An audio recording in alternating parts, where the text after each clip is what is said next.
This is Kaui and Colby coming to you from KCMG Real Estate Advisors, and we're sitting here with Bill Byran from at your service. At your service from TriScale Massage and Bodywork. Thank you, Bill, for taking the time to talk to us today. Why don't you tell us a little bit about where we are right now? Where we are in my office at 329 Gordon Drive, just minutes off the Turnpike exit in scenic Chester County. Yes. And yeah, this is where I practice. I've been in practice since 2001. Okay. So we're coming up on 22, 23 years. Okay. So we have a massage bed here. Table.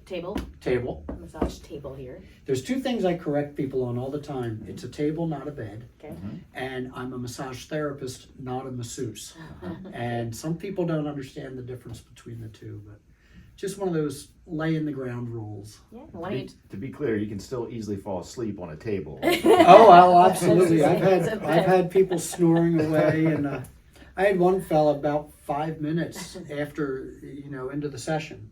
He's snoring away, and then when it's time to get them to flip over, and I'm like, "Hey, wake man," up. and I hear, "Oh, I almost dozed off for a second." Almost. Almost, dude. I heard that from him. I could have too. sat over there reading a book and done nothing, and you wouldn't have known. But anyway, tell us about your massage therapy.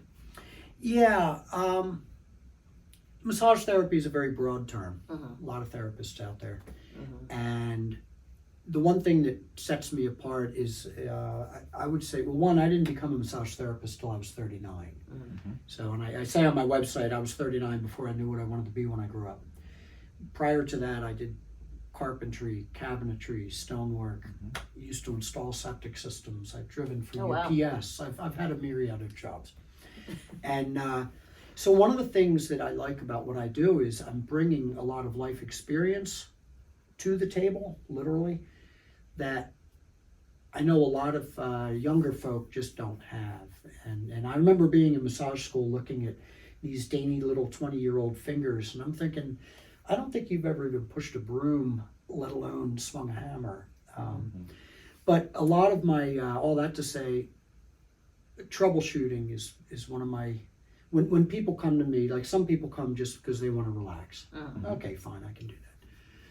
But my ideal client is the one that has pain, referred pain, they're not getting answers from their doctors, or they're being told steroid shots and surgery. And they want to see, hey, is there anything we can do prior to that?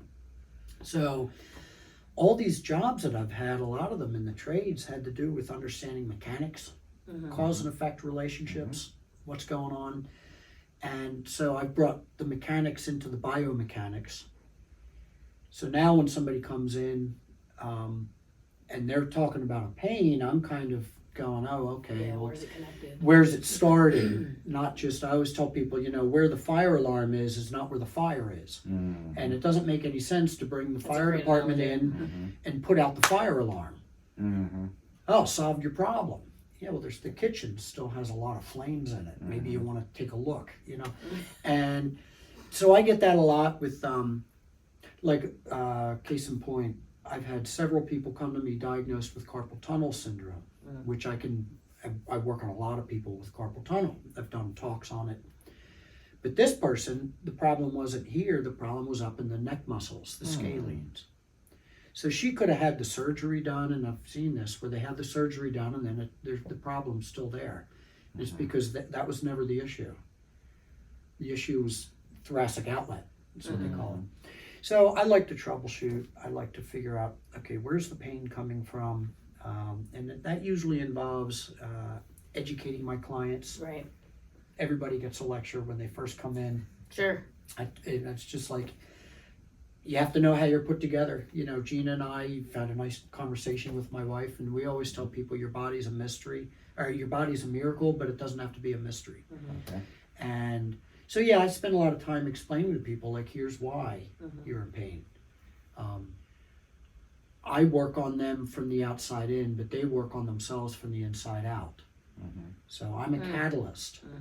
Okay, your body will repair itself if given the right conditions. I really believe that. So my job is to be a support team for you. What I don't like is the clients that lay down on the table and say, fix me. Like, don't let the beard and long hair fool you. You know, my powers are limited. So what I try to do is work on them and explain to them, like, well, here's why your shoulder's hurting. Here's where, and now you know what you can do for yourself. You know, should I go to the gym or not? That's your decision. Here's how your body works. What do you think? So I try to put it back in their lap, and I think that makes me different from the typical therapist where you just come in, go through the routine. They kind of have a memorized, Yeah. you know, this is how I do the neck, this is how I do the arms, and I can do that, but that's Sure. not my shtick. So when someone makes an appointment with you and is here on your table, what is the experience that they're going to receive? I mean, for instance, you know, when we saw Gina, you know, we're fully clothed, we were wearing comfortable clothing, and we're moving around a lot. So that's, you know, tell me a little bit about your. A lot of that depends on the client and what their issue is. I work on people probably as much clothed as unclothed. What to expect is usually on the phone call, I start the 21 questions, like, why do you want a massage? What are we after? If it's an injury, I start, how long, is it chronic or is it acute? Did it just happen? Has it been here for a while? If they're talking about pain, is it a sharp pain, a dull pain? Is it a throbbing pain? Is it a sharp electrical pain? Is it a pain that only shows up when you move certain ways, or is it with you all the time? Is it better in the morning and gets worse throughout the day? Is it worse in the morning, gets better throughout the day? These are all diagnostic questions. Yeah, you know, I want to see how hard they're going to make me work. But then when they come in, I kind of review, again, their injury. If they have an MRI or X-ray, I'll ask to see the reports. That's interesting. You know, I'm not trained. I don't think I've ever had a massage therapist ask me for that kind of stuff. Oh, that's the best. Now, I'm not trained to read X-rays or the MRI, but if I have the report from the doctor. Okay. And I'll look through that. Like, I had a client come in yesterday, and she's got a rotator cuff injury. Going over the report, I asked her, I said, do you know what any of these big words mean? Nope. I said, so that was our first half hour of the session, was let's look at what's going on, because she was scared. Am I going to have surgery? Well, let's see what they're saying. And so that's why we have the models. I truly believe knowledge is power. The more knowledge you have, the better. So yeah, that's the process begins with, like, why are you coming to me? And let's look at your injury. Is it something that I can help you with? Because sometimes somebody will come in and I'm like, I'm sorry, I can't, like, that's out of my league. I can make you feel better for a little bit and relax you. Right. But like a bone spur, you know, I don't have any, unless I go back to carpentry and I get out my files, there's not a whole lot I'm going to do for a bone spur.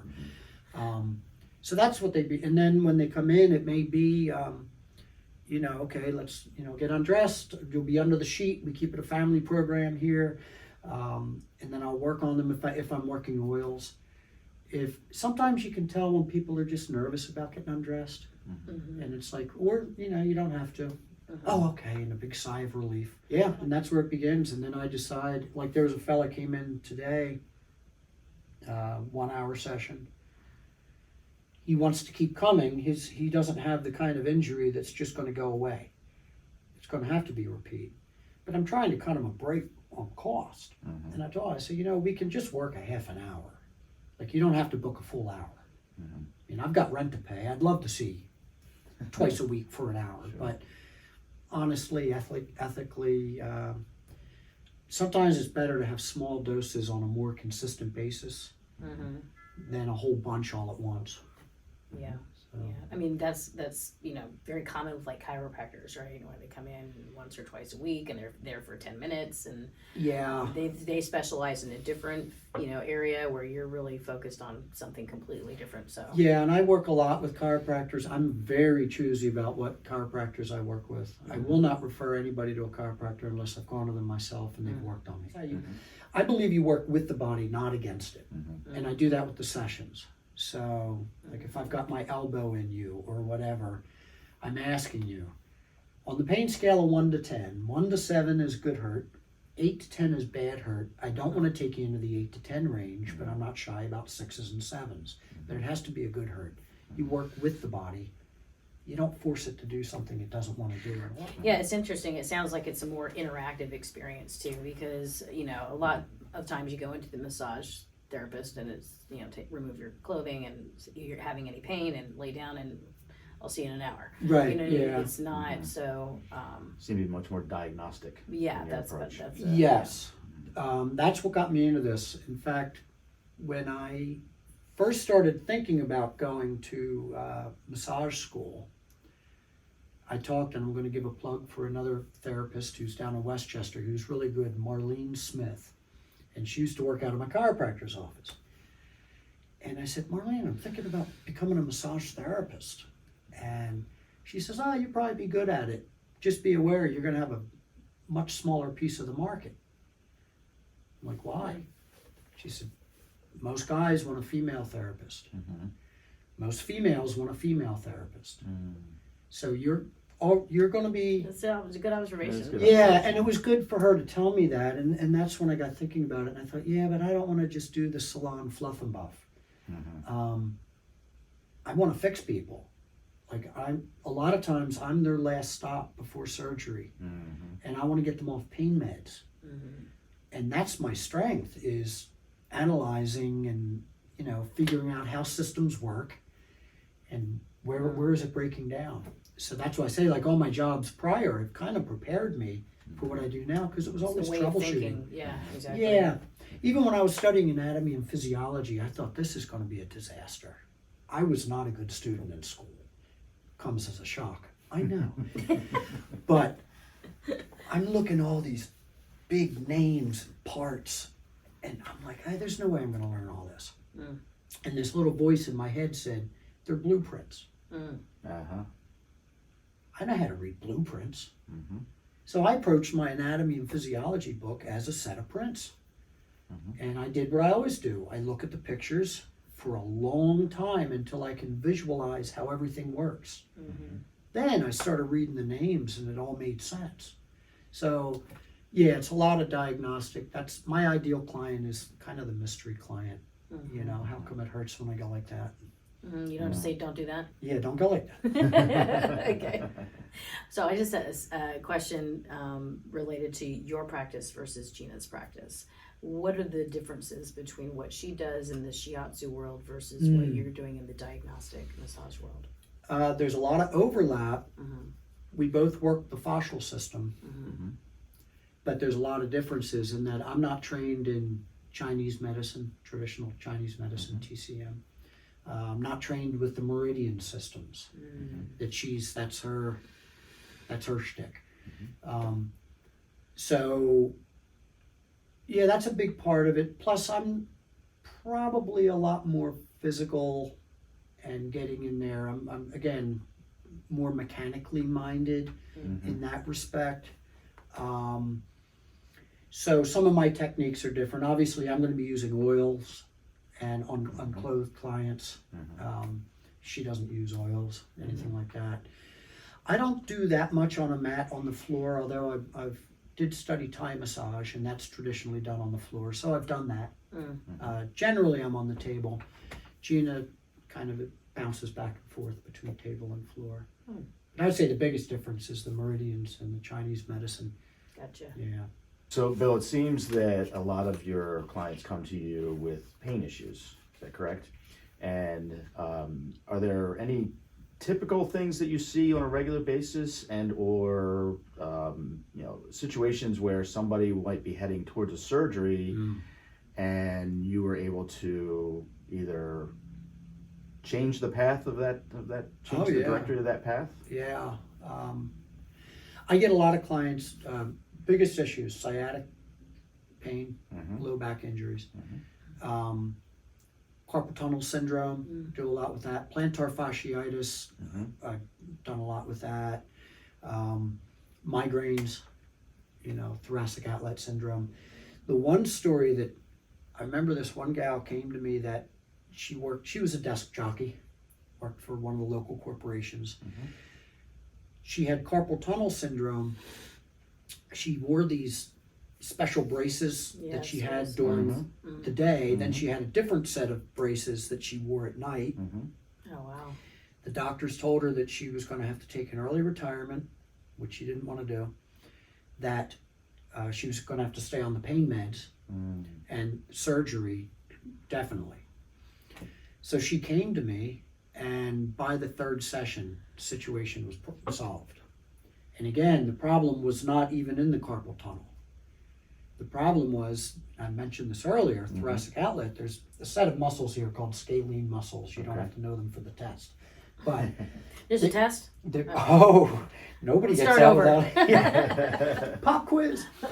Yeah, they run from C1, C2, C3, and they run around like the side of the neck, under the clavicle, and attach to the first two ribs.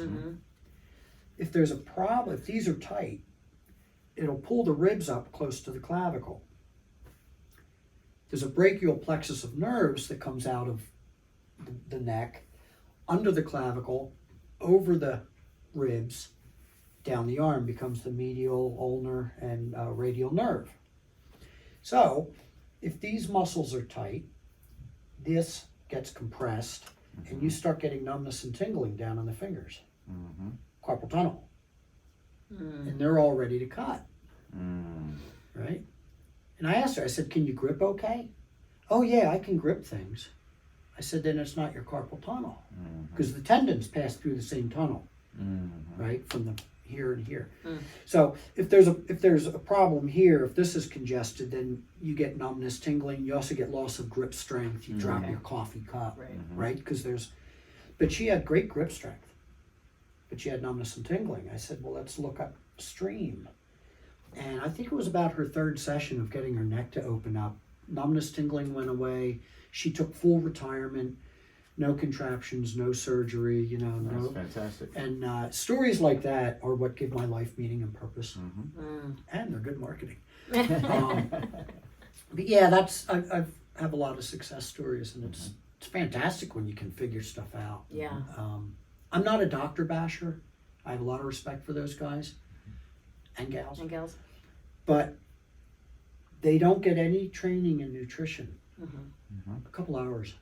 Yeah. And they get no training in soft tissue injuries. That's most of what's walking through their door. I think a lot of people, I'm sorry. We have that discussion all the time about the medical industry, medical field being, very trying to diagnose the problem, fix the problem at the end rather than figure out why the problem started in the beginning and what it came from. And nutrition is a big part of that. Yeah, and a lot of that is solving the diagnosis. A diagnosis, generally speaking, is the specific naming of a symptom. So, but finding the cause. Right. So I go to the doctor and I say, hey, doc, my fingers are swollen and it hurts when they're stiff. And the doc says, it's probably arthritis. So now I come away thinking arthritis is causing my fingers to be stiff. Well, let's look at it. Arthro in Latin means joint. Itis in Latin means inflammation. So arthritis, joint inflammation. So I told the doctor that my joints are inflamed, and he says back to me in Latin, it's probably just because your joints are inflamed. Arthritis. It's the specific naming of a symptom. What's causing my joints to be inflamed? Most people don't follow that up. And that's what I do with my clients. I say, do you understand? Oh man, the bottom of my foot really hurts when I get out of bed in the morning. But the doctor says it's plantar fasciitis. Okay. Plantar means bottom of foot. Fasci is the fascia. So the fascia on the bottom of the foot, itis, inflammation. He just told you in Latin what you already told him in English. So what do we do about that? Oh, I don't know. Surgery. Surgery, yeah. Well, usually with plantar fasciitis, it's corticosteroid shots, which is an anti-inflammatory, which is coming back to what you were saying. Now I'm solving the diagnosis. I'm taking away the itis. with my anti-inflammatory. But I'm still not looking at what caused the inflammation to begin with. Right. Because unless I know that, once that shot wears off, inflammation's coming back. And we'll tip the hand here for your listeners. Oftentimes, plantar fasciitis starts in the calf muscle because it runs down, attaches, it becomes the calcanean tendon, the Achilles heel. Attaches at the calcaneus and then keeps going and becomes the plantar fascia. So if you have tight calves, women that are always in high-heeled shoes, high heels, brings the calf short. Once you're used to that, then when the foot has to flatten out, it's pulling too much tension and you end up, the bottom of the foot takes the hit. So what's an injection going to do for that? You have to elongate the leg muscles, right? Yes, yeah. It's quite frustrating. I had that, and I did it. It's kind of moved around, but through massage therapy and yoga and a lot of other movement, and avoiding certain movements, then it's kind of gone away. And we'll probably not have time, but if you wanted, we could pop the shoe off, get you on the table, and I could show you in 2 minutes a technique that you could do I would love that. on yourself to help keep that at bay. That's the other thing I do with my clients. I'm always telling them how they can work on themselves. Right. Not just when they're here, there's something they can take home and practice. Something they can do. I invite them, bring in your husband, bring in your wife, bring in your kids or your significant other, and I'll teach them how to work on you because they're cheaper than I am. Yeah, but then you got to bribe them with doing something in return. You know? Well, that gets into their family dynamics. I back slowly away from that one. No, that's very, very helpful. Yeah. So as we start a new year, what does the 24 look like that's differently? Coming up, isn't it? What does the 24 look like differently for you this year than in the 2024? I am starting to reestablish myself closer to home up in Lancaster County. We live in the thriving metropolis of Churchtown, Pennsylvania, just west of Morgantown. And yeah, I would like to establish a practice there, like maybe have both going for a while. And that's already getting off the ground. We're doing a little pushing on that. I also want to spend more time. For a while there, I was doing a lot of lunch and learns in corporations, teaching people self-help, and COVID kind of pulled the carpet out from under all that. So I'd like to get back into that scene.